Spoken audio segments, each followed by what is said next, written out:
Fala galera, tudo bem com vocês? Aqui é o professor Gustavo. Vamos para mais uma aula de Química do terceiro ano do ensino médio. Pega a sua apostila 4, põe no módulo 17 da frente 3 e vamos começar. Pronto? Então vamos lá. O tema da aula de hoje, já adianto que é bem tranquilo, bem legalzinho da gente estudar, tá? São fatores que alteram a velocidade de uma reação química. E aí o próprio título já te dá um spoilerzão aqui, né?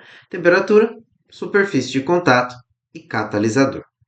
Esse aqui é um assunto, continuação do que nós vimos na nossa última aula presencial, e vou usar essa aula gravada para a gente continuar. Tudo bem? Então, bora começar. Bom, como o próprio título já diz, o primeiro que nós abordamos é a influência da temperatura na velocidade de reação, tá? Então, tem um infográfico aqui. Ó. Aumento da temperatura implica um aumento da velocidade da reação.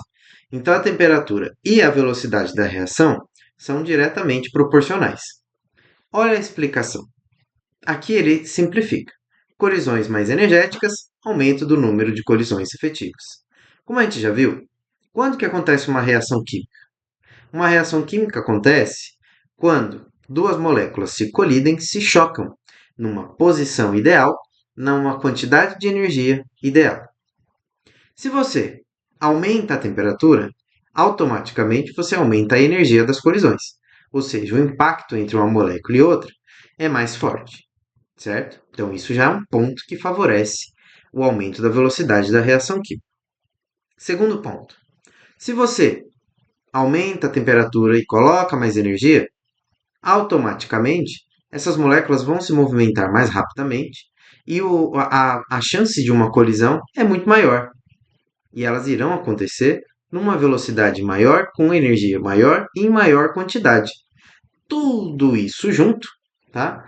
Tudo isso junto vai fazer com que a quantidade de reações químicas acontecendo seja muito mais rápida, tá? Aqui ele nos dá um exemplo. Veja bem, reação do lado esquerdo e a reação do lado direito. Quando você aquece, visualmente já dá para ver que ela é muito mais rápida, tá? Então, a velocidade de 25 graus, que é a do lado esquerdo, ela já é rápida. Agora, do lado direito, a 75 graus, ela é muito mais rápida. Então, fica evidente visualmente isso para a gente, tá?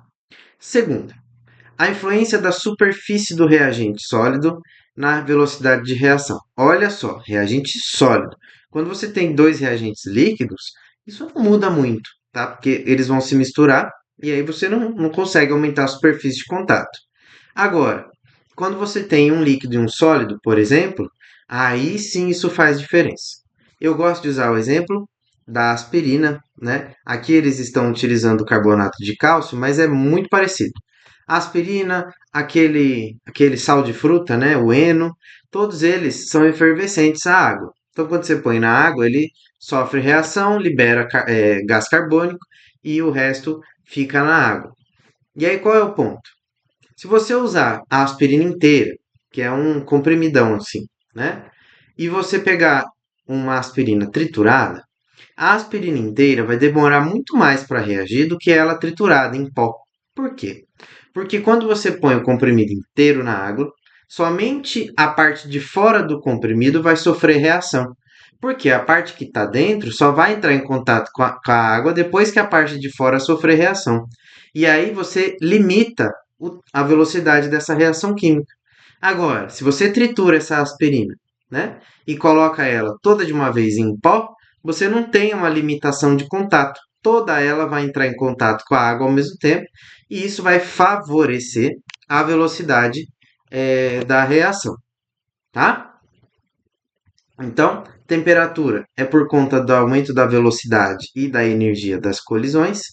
E no caso da superfície de contato, é porque quando você tem uma superfície de contato maior, a velocidade da reação aumenta proporcionalmente. Então, tanto na temperatura quanto na superfície de contato, quanto maior elas forem, maior isso vai maior a reação ou maior a velocidade da reação. Portanto, as duas são diretamente proporcionais. Olha só, Aqui você tem o gráfico de observação. O carbonato de cálcio em pedaço e em pó.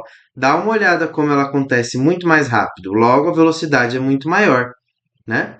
Então, é o mesmo princípio. Agora vamos para o final. Propriedades do catalisador. Gente, aqui, cadê? Catalisador, acho que eu pulei. Ah, peraí, gente, só um minutinho. Aqui. Influência do catalisador. Primeira coisa, gente. Que raios é um catalisador? Um catalisador é uma substância química que vai afetar diretamente a velocidade da, desculpa, da reação. Então, o que acontece? Ela é uma substância que entra, aumenta a velocidade da reação e sai sem interferir no resultado da reação, apenas na velocidade, tá? Eu costumo dizer o seguinte: imagina, nós estamos lá no colégio objetivo, certo? Você quer chegar lá no shopping da Granja Viana. Se você for andando, você vai demorar algumas horas. Se você for de carro, você vai rapidinho, questão de 20 minutos no máximo, sem trânsito. Então, a função do catalisador é essa. Você vai chegar do mesmo jeito lá no final do processo. A única coisa que o carro vai fazer é acelerar o processo. Só que ele não vai alterar o resultado. Ele só diminui o tempo. Então, o catalisador tem essa função numa reação química. Ele pega, facilita o processo da reação química, diminui a energia de ativação, né, que a gente já estudou anteriormente, e assim você consegue produzir muito mais rápido com a mesma quantidade, tá? Não aumenta a quantidade, não diminui, ele só acelera a velocidade.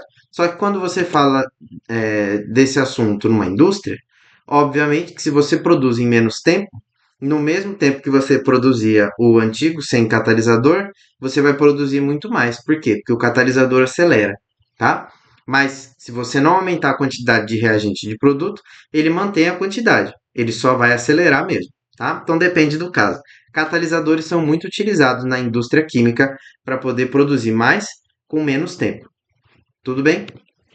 Gente, foi rapidinho? Foi, né? Mas não deixou de ser importante. Vou pedir para vocês, ó, fazerem os exercícios, tá? Dessa aula do módulo 17 e trazer para eu vistar na aula. Lembrando, gente, que esses exercícios, toda vez que eu visto, eu entro lá no sistema, coloco aquele pontinho para quem está fazendo. Então, pessoal, quem está realizando as atividades das aulas online está garantindo os pontos da aula online, tá? Então não deixem de fazer, por favor. Tudo bem? E me entreguem na próxima aula presencial que a gente tiver. Tudo bem? Eu vou ficando por aqui. Agradeço a presença de vocês e até a próxima. Tchau, tchau.